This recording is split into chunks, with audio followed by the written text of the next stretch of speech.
Hi hello welcome to Unacademy. मैं शुभम सिसोदिया आप सबका बहुत स्वागत करता हूं। आप सब लोग जानते हैं मिडिल ईस्ट में जो इस टाइम पे ईरान वर्सेस यूएसए इजराइल ये सारा जो गेम चल रहा है, इस पूरे वॉर की कंडीशन में ये इसकी ऐसा नहीं है कि अगर वहां पर आग लगी हुई है तो इसकी झड़पें भारत तक नहीं आ पा रही हैं। भारत को भी यहाँ पर कुछ इश्यूज हमें यहाँ पर देखने को मिल रहे हैं।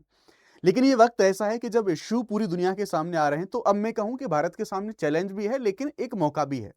मौका ऐसा यहां पर यह है कि भारत अपने पड़ोसियों के साथ रिश्तों को बेहतर बनाने की एक तरीके के रूप में भी इन चीजों को यहां पर ले सकता है, जैसा अभी चीजें यहां पर मिनिस्ट्री ऑफ एक्सटर्नल अफेयर्स के द्वारा बोली गई हैं।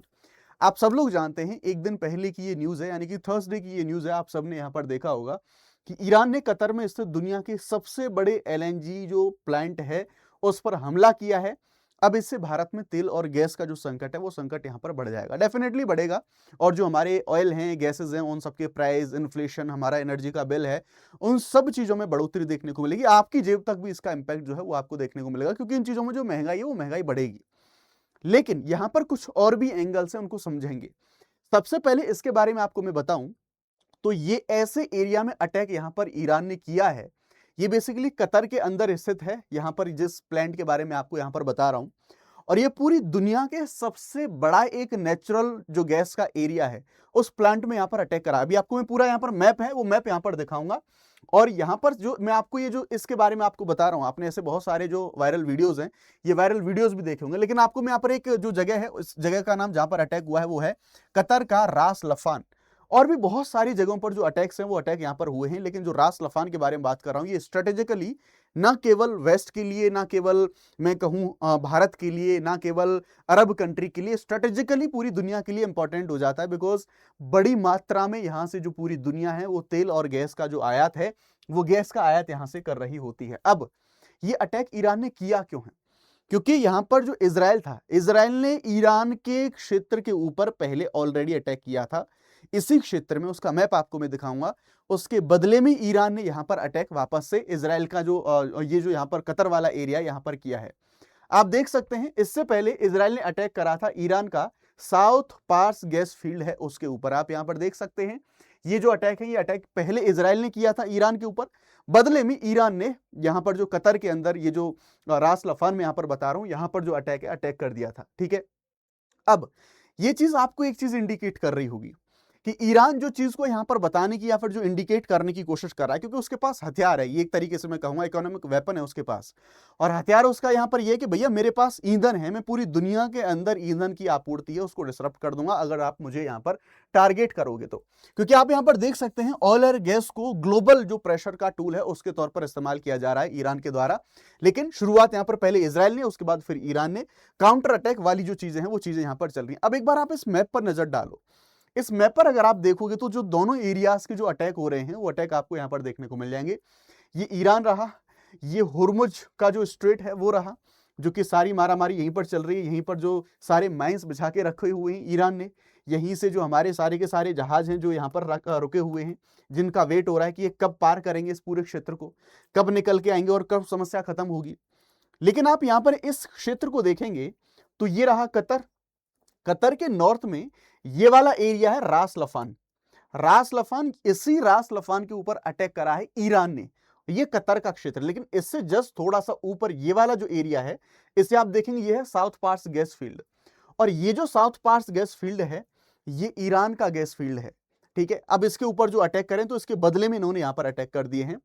ये बेसिकली एक जो येलो वाला एरिया है ये एक ऐसा क्षेत्र है, आप यहां पर देख सकते हैं, ये ऐसा क्षेत्र है जो कि दुनिया का सबसे बड़ा नेचुरल गैस, चाहे आप उसे सीएनजी के तौर पे मान लो चाहे पीएनजी के तौर पे मान लो, सभी गैसेस में जितनी हम गैस यूज कर रहे हैं उनमें एक जो बेस का काम है यही नेचुरल गैस करता है। और अलग अलग तरीके से चीजों को हम यहां पर इंपोर्ट करके लाते हैं। तो पहली समस्या तो हमारी यहां पर यह बनी हुई थी कि होर्मुज स्ट्रेट से सारे के सारे जो हमारे जो जहाज लदे हुए हैं गैसेस के, ऑयल के, सामान के, वो नहीं निकल पा रहे हैं। बट लिमिटेड संख्या में ईरान ने हमें थोड़ा सा रिलीफ यहां पर दे दिया और हमारी स्ट्रेटजीज की वजह से हमें कुछ रिलीफ मिला। अब एक समस्या तो यहां पर यह बनी रही थी। अब क्योंकि हम जानते हैं जो भारत का, क्योंकि आप समझेंगे भारत की जो आपूर्ति है वो आपूर्ति ऑलमोस्ट लगभग मैं कहूंगा वो पूरी इंपोर्ट के बेसिस पर चल रही है। अब ये जो एरिया यहीं से हम भी गैस मंगा रहे हैं, तो यहां से जब ये गैस आएगी तो निकलेगी, तो पहला इश्यू तो यहीं पर है। अब यहां पर भी अटैक हो गया।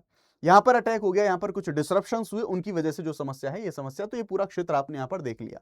अब कहानी में एक ट्विस्ट आता है, और कहानी में ये ट्विस्ट है कि ये सब कुछ हो रहा है और ये भाई साहब कह रहे हैं कि ये जो इजराइल ने अटैक किया था, इजराइल ने जो अटैक करा था इनके क्षेत्र के ऊपर, ईरान के जो गैस फील्ड था इसके ऊपर, इसकी जानकारी हमको नहीं थी। इन्होंने क्लियरली मना कर दिया, कह रहे हैं कि पहली बात तो देखो, ना तो कतर का कोई इन्वॉल्वमेंट है इसमें, ना यूएसए का कोई इन्वॉल्वमेंट है इसमें, और ना हम इस चीज को हमें बताया गया, ना हमें कैसे भी पता था। ये भाई साहब पूरे युद्ध को, सारी चीजों को लीड कर रहे हैं, नेता बने बैठे हैं, लेकिन इनको ये नहीं पता कि जो अटैक होने वाला था, या फिर इजराइल के साथ में उसके इतने करीबी अलाई हैं, मतलब इजराइल इनका अलाई है, तो लेकिन इनको ये नहीं पता था कि इजराइल ने अटैक करा ईरान के ऊपर। हाउएवर, ये जो अटैक हुआ उसके बाद में चीजों को कवर करने की कोशिश इनके द्वारा यहां पर करी गई, क्योंकि जो होर्मुज में समस्या हो रही है, साथ देने के लिए कोई इनका यहां पर आ नहीं रहा, चिल्ला रहे हैं कि आ जाओ मैं अकेला फंस गया हूं, लेकिन कोई आ नहीं रहा। अब ऐसी ही कंडीशन में इन्होंने यहां पर ईरान को एक बात बोली कि देखो भाई, अब तुम्हारे ऊपर जो इजराइल ने अटैक कर दिया, हमें नहीं पता था उसके बारे में, अब हमें पता है, हम तुमको गारंटी दे रहे हैं, हम तुमको प्रॉमिस दे रहे हैं कि अब इजराइल आपके किसी गैस फील्ड के ऊपर अटैक नहीं करेगा, अब वो आपके ऊपर अटैक नहीं करेगा। लेकिन ईरान, तुम भी सुन लो, तुम ये सुन लो कि अगर तुमने किसी भी जो ऐसा गैस का प्लांट है, कोई भी ऐसी स्टेब्लिशमेंट है, अगर उसके ऊपर अटैक किया, तो फिर मैं बुरी तरह से चीजों को तबाह कर दूंगा, फिर मैं कोई भी अटैक करने से पहले सोचूंगा नहीं। ऐसा इनके द्वारा यहां पर बोला गया, क्लियरली मना कर दिया कि साहब हमें नहीं पता था जो भी सारी चीजें यहां पर हुई हैं। और ये जो एक्स है, यानी कि फॉर्मर जो ट्विटर है, वहां पर इनकी जो पोस्ट है, यानी कि ट्रुथ पर इन्होंने अपनी पोस्ट डाली थी, जो कि काफी ज्यादा वायरल हुई, और इन्होंने यहां पर यह कहा clearly, no more attacks will be made by Israel. यहां पर इनके बारे में बोला गया कि इजराइल अब कोई अटैक नहीं करेगा, लेकिन ईरान भी उनके ऊपर कोई अटैक नहीं करना चाहिए। तो ये कहानी तो पूरी की पूरी ऐसे चल रही थी। अब अगर हम समझें भारत के बारे में कि ये जो अगर ऐसे अभी अटैक हुए हैं, जैसे रास लफान के बारे में बात करूं, जहां से हम इंपोर्ट कर रहे हैं, जिनसे जो कतर वाले रीजन से जो हम नेचुरल गैसेज हैं इनको इंपोर्ट कर रहे हैं, तो इंडिया के ऊपर क्या इंपैक्ट आएगा और इंडिया इससे कैसे निकलेगा, वो चीज आपके समझने की जरूरत है। और एक जो चैलेंज के साथ साथ एक जो हमारे पास अपॉर्चुनिटी है, और ऐसा जो मौका है वो हमारे पास पहले ही बार नहीं आया, कोविड के टाइम पे भी ये मौका हमारे सामने आया था। समझने की कोशिश करिए, अगर ये हमला यहां पर ऐसे चलते रहे, होर्मुज स्ट्रेट हमारे लिए ओपन नहीं हुई प्रॉपरली, जो सप्लाई है अगर वो नहीं चलती रही, और स्पेशली कतर के जो रास लफान में जो अटैक हुए हैं, उनके इंडिया के ऊपर क्या इंपैक्ट होंगे। तो सिंपल सी बात, भारत अपना जो टोटल नेचुरल गैस वगैरह है, या फिर टोटल जो एनर्जी है, उसका 85% इंपोर्ट करता है, और इस इंपोर्ट में जो टोटल नेचुरल गैस है उसका लगभग 20% और एलएनजी का करीब 40% हम कतर से प्राप्त करते हैं। ये वही कतर है जहां पर ईरान ने, जहां रास लफान में जहां अटैक किया है अभी। उसके बाद आप देखेंगे तो अगर यहां पर आप थोड़ा सा डेटा समझो, तो 2024-25 में इंडिया ने टोटल एलएनजी जो इंपोर्ट है उनका लगभग 40 से 47% कतर से ही लिया था। अगर यहां पर हम बात करें इसके बारे में, तो अगर एक देश से 40 से 47% हमारी आपूर्ति सुनिश्चित हो रही है, और उसी क्षेत्र के ऊपर अटैक हो जाए, वो कंप्रोमाइज होने लग जाए, तो डेफिनेटली हमारी सिक्योरिटी के लिए, हमारी स्टेबिलिटी के लिए, हमारे देश के लोगों के लिए एक चिंता की बात डेफिनेटली यहां पर हो जाती है। यह समस्या हमें यहां पर देखने को मिलेगी। लेकिन भारत को अगर आप समझोगे, तो भारत की एक अच्छी और खूबसूरत बात यह रही है कि हमारी सरकार जो है, उसने हमेशा स्ट्रेटेजिक ऑटोनॉमी को यहां पर अपनाया है, क्योंकि देश में किल्लत हो रही है, इस चीज में कोई दो राय नहीं है। सरकारें कुछ भी बोलती रहें, कोई कुछ भी बोले कि कोई समस्या नहीं है गैस की, कोई, भाई जाके देखो, लाइनें लगी हुई हैं, कैओस मचा हुआ है, कुछ तो सोशल मीडिया पर वास्तविकता भी है, ये अलग अलग जगहों पर आप जाके देखोगे।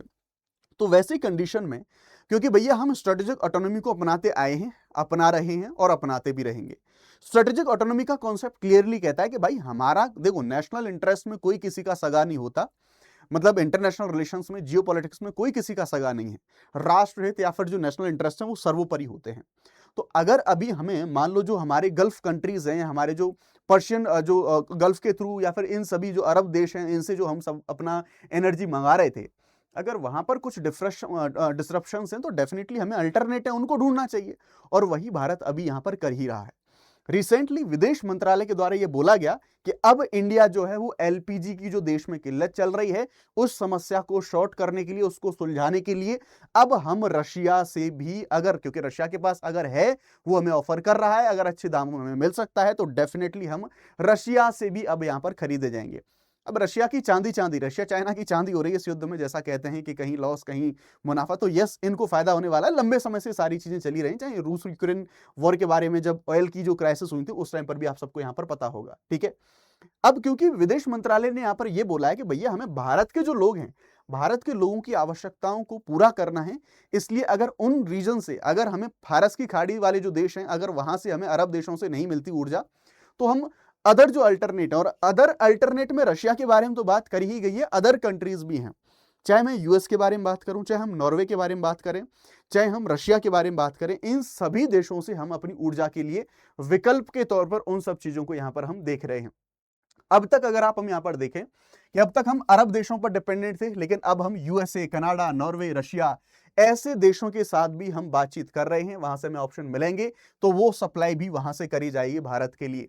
अब हमें यहां पर ये देखना होगा, लेकिन ये अटैक्स यहां पर चलते रहे तो अगर ऐसी जो समस्या है, अगर हमें समय से ये एनर्जीज नहीं मिलती रही तो भैया हमारा एनर्जी बिल बढ़ेगा, इन्फ्लेशन बढ़ेगी, डायरेक्ट आपकी पॉकेट तक समस्या आ सकती है। सीएनजी, पेट्रोल, डीजल, इन सभी चीजों की कीमतों में लगातार वृद्धि होगी।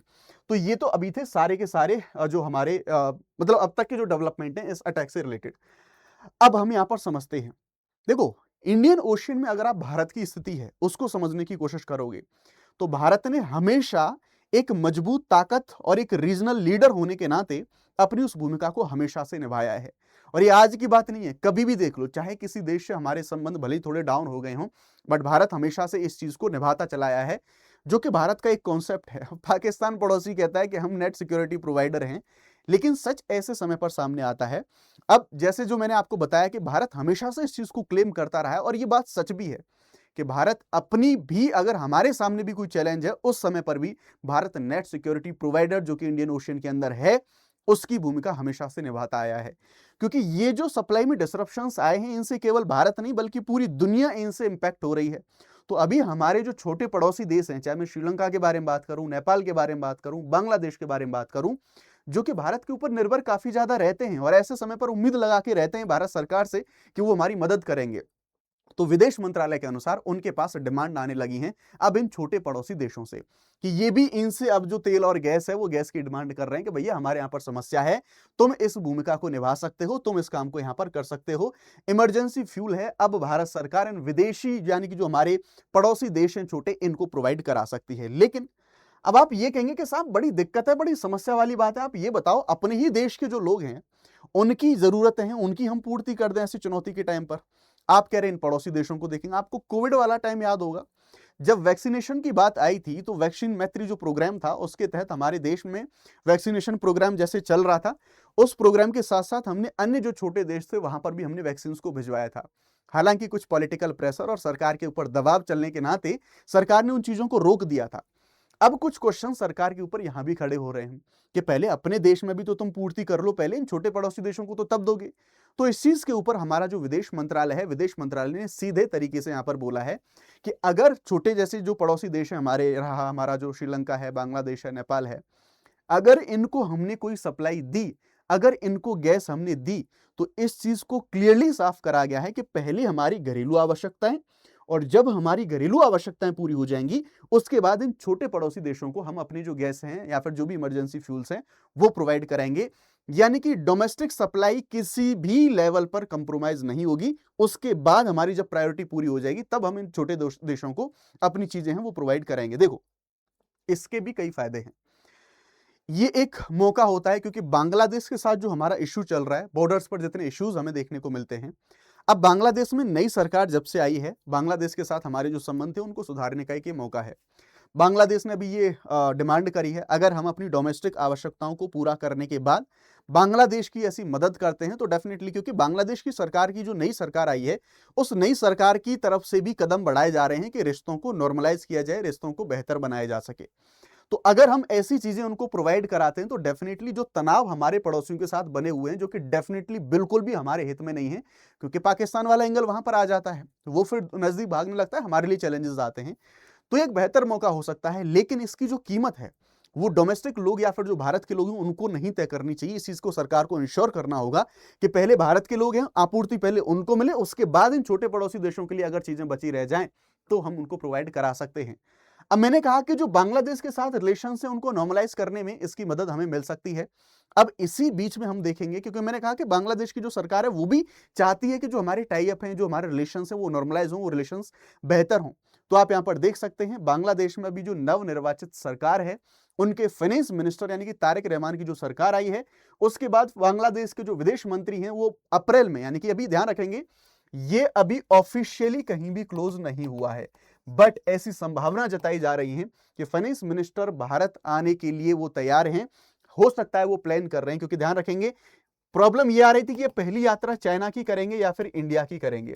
तो अभी ऐसा सुनने में आ रहा है, अगेन मैं कह रहा हूं ऑफिशियली कोई भी ऐसी बात यहां पर देखने को भी नहीं मिली है, बट ऐसी न्यूज रिपोर्ट्स यहां पर निकल के आ रही हैं कि बांग्लादेश के जो वित्त मंत्री हैं उनकी पहली यात्रा भारत की तरफ होने वाली है, अप्रैल में यह यात्रा होने वाली है।